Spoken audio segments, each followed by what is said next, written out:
नेताजी, पापा जी नहीं चाहते हम एक हो। वो नहीं चाहते कि मैं आपके साथ रहूं, इसलिए वो मुझे रास्ते से हटाना चाहते हैं। नेताजी, मैंने उनको माफ कर दिया था। आपको भी बोला था मैंने कि हाँ ठीक है, उनको सजा नहीं दिलवाएगी, लेकिन अब नहीं। अब उनको उनके किए की सजा मिलेगी। ना आप सफर करेंगी ना मैं सफर करूंगी। देविका और आपके पापा जेल जाएंगे।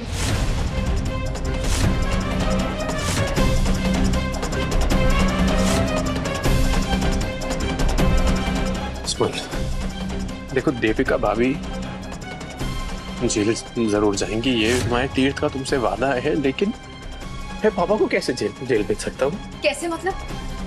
अगर मैं जेल जाऊंगी तो पापा जी को भी जेल जाना पड़ेगा। सुमन सच कह रही है।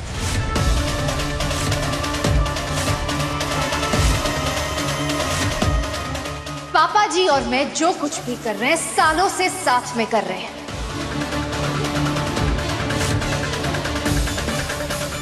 इसीलिए जो भी मेरे साथ होगा उनके साथ भी होगा।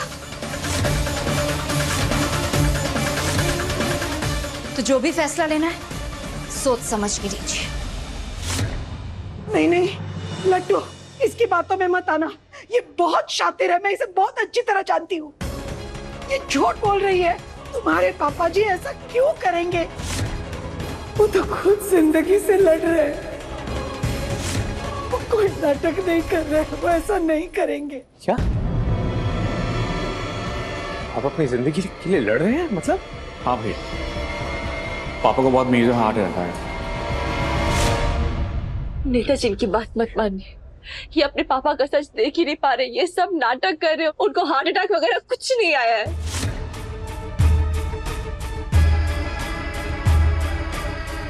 मेरी बात अरे डॉक्टर साहब, अच्छा हुआ सच बताइए, क्या पापा जी की तबीयत ठीक है? मैम, मैंने आपको पहले ही बताया था, इनकी जान को खतरा है, शायद वो बच नहीं पाएंगे। उनके लिए सिर्फ दुआ ही काम कर सकती है। पर डॉक्टर, आप ऐसे कैसे? सुमन बस करो यार, बस। नेताजी आराम से। मेरे पापा की जिंदगी का सवाल है।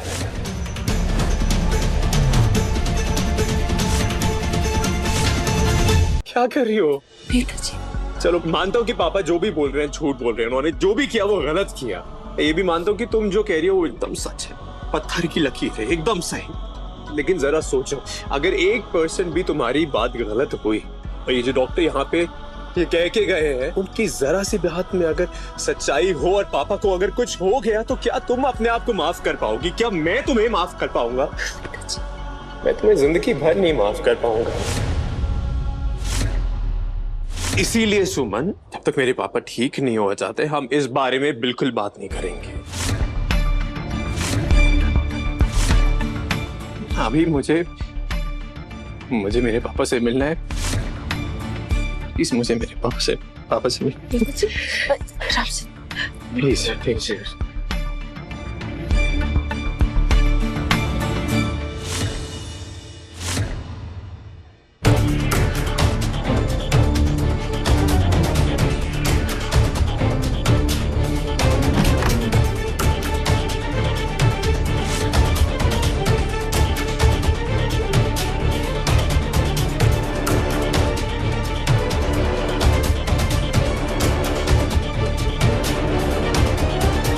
पापा, मैं आपको ऐसा बिल्कुल भी नहीं देख सकता। पापा, आपके दिल पे जो भी बोझ है ना, आप प्लीज उसे भूल जाइए।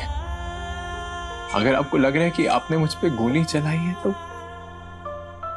ये बोझ अपने सीने पे दबा के मत रखिए प्लीज। मैं देखिए ना, आपके सामने हूँ, आपके साथ हूँ। पापा, मैं एकदम फिट एंड फैंटास्टिक आपका बेटा हूँ। पापा, शेर हूँ। पापा, मैं जानता हूँ कि आपसे बहुत प्यार करते हैं, इसीलिए मेरे लिए जल्द से जल्द ठीक हो जाइए ना पापा। प्लीज जल्द से जल्द ठीक हो जाइए पापा।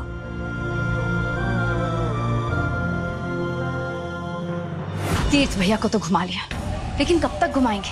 पापा जी के इस हॉस्पिटल के नाटक को कभी ना कभी तो खत्म करना ही होगा ना। और जैसे ही ये नाटक खत्म होगा, तीर्थ भैया पापा जी से सच निकलवा के रहेंगे और सुमन भी सच का पीछा नहीं छोड़ेगी। सुमन को मेरी लाइफ से हमेशा के लिए निकालना पड़ेगा, नहीं तो मैं और पापा जी जेल से मित्तल नमकीन चलाएंगे और तीर्थ और सुमन एक हो जाएंगे। नहीं, सुमन सिर्फ मेरी है। सुमन को पाने के लिए मैं कुछ भी कर सकता हूँ। आप बताइए मुझे करना क्या है? ये हुई ना बात। अब देखो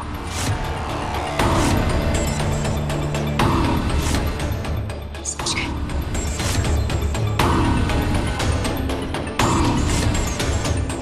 सर आपको पता है आपका इतना बड़ा ऑपरेशन हुआ है, ऐसे में आपको चलना अलाउड नहीं है।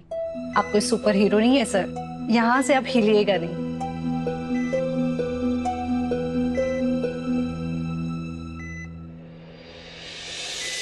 नेताजी, आप ठीक हैं?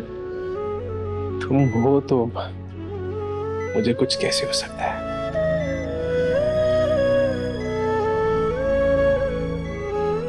सुमन, मैं जानता हूँ कि जो भी हुआ उसके बारे में तुम्हें बहुत बुरा लग रहा है, पर मैं ये चाहता हूँ तुमसे कि तुम प्लीज पापा को माफ कर दो यार। पापा से गलती से गोली चल गई है। मैं समझती हूँ कि एक बेटे के लिए ये मानना कि उसके पापा गलत है बहुत मुश्किल है, लेकिन मेरा विश्वास कीजिए नेताजी, वो गलत है। देविका भाभी ने खुद माना ना बाहर कि आपके पापा और वो मिले हुए एक साथ काम कर रहे थे। वो देविका है, देविका अपने फायदे के लिए कुछ भी कर सकती है। अपने बाप को बेचते हो, वो सिर्फ और सिर्फ अपने आप को बचाने के लिए सब कर रही है।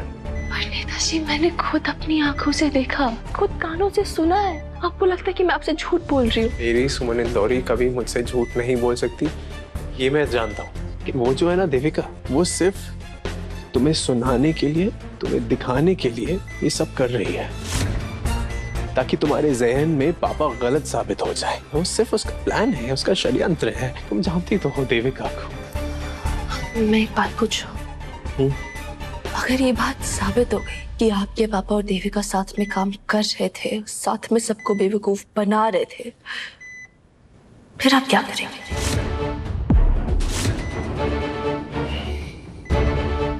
अगर ये बात साबित हो गई कि पापा गलत है और वो दोनों मिले हुए हैं, तो मैं तुम्हारा साथ दूंगा। I promise। लेकिन सुमन, मैं जानता हूँ मेरे पापा कभी ऐसा नहीं कर सकते। नेताजी आराम से आप। वो कभी गलत नहीं कर सकते। आप ठीक है? नर्स, थोड़ा इनको। नेताजी इन्हें रेस्ट करने दीजिए, ये अभी भी कमजोर है, इन्हें स्ट्रेस मत दीजिए प्लीज। नेताजी, स्ट्रेस मत लीजिए, ठीक है? मैं आ रही हूँ, इसके बारे में बाद में बात करेंगे। मैं आती हूँ, ठीक है? जाइए प्लीज। हाँ, हाँ।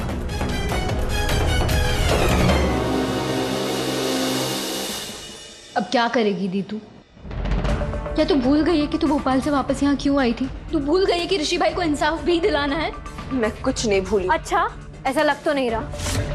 दी, तेरे पास वो वीडियो है ना जो चंद्रकांत मित्तल को जेल में डाल सकता है, तो क्यों नहीं दे रही है पुलिस को वो वीडियो?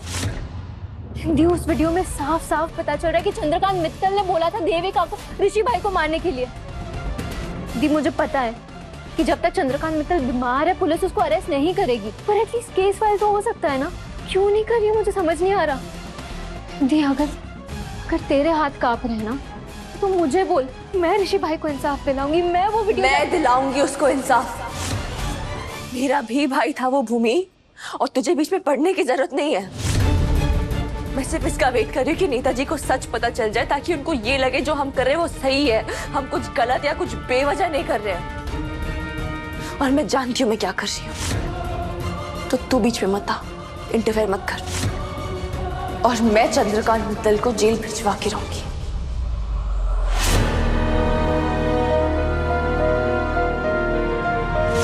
और चंद्रकांत मित्तल को जेल हो गई तो सुमन और तीर्थ एक हो जाएंगे, और मैं इन दोनों को एक नहीं होने दूंगा। जितनी बेइज्जती से तू यहाँ से गई थी, उतने ही धमाके से तुझे यहाँ वापस आना है। सब कुछ वैसा ही हो रहा है जैसा हमने प्लान किया था। विक्रम और पापा जी भी अपना काम सही से कर रहे हैं, और मैंने भी बेवकूफ मित्तल खानदान के दिमाग में सुमन के खिलाफ नफरत के बीज बो दिए हैं। बस तुझे यहाँ आकर फाइनल कीला ठोकना है। सुमन इंदौरी के लिए जाल बिछ चुका है, बस तुम्हारा इंतजार है। दी खुद भी पुलिस के पास जाना चाहती पर फिर क्यों नहीं जा रही, मुझे समझ ही नहीं आ रहा है। ऊपर से मुझे बोल रही है कि इंटरफेयर मत कर। इस बार मैं उसकी नहीं सुनूंगी। मैं ऋषि भाई के गुनहगारों को सजा दिलवाऊंगी। मैं पुलिस के पास जाऊंगी और मैं उन्हें वो वीडियो दिखाऊंगी। गॉड, अगर इस भूमि ने इस वीडियो को पुलिस को दे दिया तो सब कुछ गड़बड़ हो जाएगी। मुझे इसे रोकना पड़ेगा। भूमि, तुम ऐसा कुछ नहीं करोगी, प्लीज। विक्रम, आप मुझे रोक क्यों रहे हैं? भूमि, तुम समझो, मैं नहीं चाहता कि सुमन तुमसे नाराज हो जाए। उसे तीर्थ के आगे सच्चाई साबित करनी है भूमि। उस चंद्रकांत मित्तल को अरेस्ट करवाना है, और अगर सुमन ने ऐसा नहीं किया ना तो तीर्थ उससे नाराज हो जाएगा और दोनों कभी एक ही नहीं हो पाएंगे। तो अच्छी बात है ना, ये ऐसे आदमी के साथ एक होना भी क्यों है? आप मुझे बताइए, क्या दी उस गंदे आदमी के साथ कभी भी खुश रह पाएगी? आप क्यों भेजना चाहते दी को वहाँ? क्योंकि मैं तुमसे प्यार करता हूँ भूमि। भूमि प्लीज समझो, अगर सुमन और तीर्थ एक हो गए तो हमारा मिलना बहुत आसान हो जाएगा। भूमि, अगर हम दोनों को एक होना है तो सुमन और तीर्थ का एक होना बहुत जरूरी है। Please, I love you.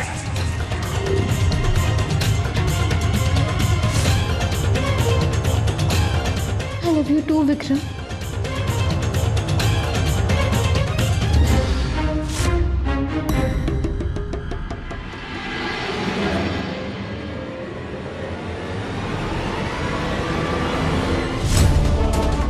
ये विक्रम भूमि का फोन क्यों निकाला और ऐसे अजीब सा क्यों बिहेव कर रहा है? कहीं चौकील भैया बोल रहे थे वो सच तो नहीं है? मुझे ये क्यों कॉल कर रही है? तुम्हारे लिए एक डील है। मुझे आपसे कोई डील वगैरह कुछ नहीं चाहिए, समझिए आप? अरे एक बार सुन तो लो। मैं और पापा जी तुमसे मिलना चाहते हैं। अच्छा, पापा जी मिलना चाहते हैं? हो गया उनका हार्ट अटैक ठीक? जो चीज खराब हुई ही नहीं थी वो ठीक कहाँ से होगी? हम जानते हैं कि तुम्हें पता ये सब नाटक है, और पापा जी को समझ आ गया है कि सिर्फ नाटक से काम नहीं चलने वाला, इसलिए तुमसे बात करनी थी। ठीक है।